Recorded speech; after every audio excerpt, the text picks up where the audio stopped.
Okay, so here I have the two knives, the Joker Amber, and this is the bush lore from Joker. And the Joker Amber, of course, has a few survival features. It is marketed as a survival bushcraft knife, so it has a pommel with sort of like a glass breaking thingy that you can use for scraping and what have you. The bush lore doesn't have a protruding pommel, so let's talk about that for a minute. So let's start with this. If you want to put a knife in a tree trunk, for instance, and you always put your thumb over the handle for safety, obviously in this case that is going to be less comfortable, especially if you have batoned anything with this or scraped and it got burrs and you put your thumb over that is not comfortable.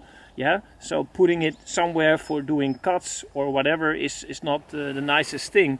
And of course with the bush lore or with many bushcraft knives, this is nice and smooth, and that's the reason why that is, you know, more comfortable using it that way.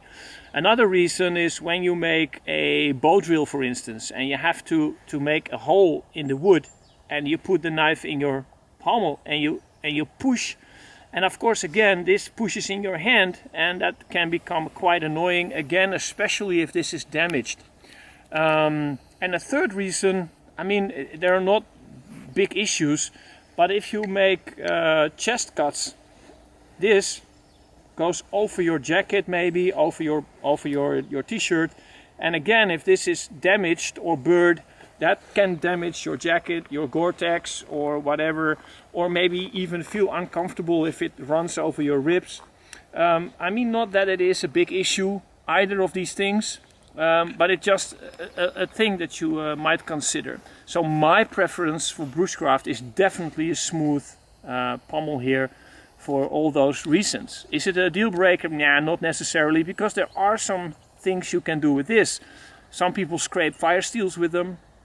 You can scrape bark, you can crack open nuts, that sort of things. So, you know, they have a use. And of course, if you use it as a survival knife, you can break glass in that with this thing as well. All right, so that's my thoughts on the pommels.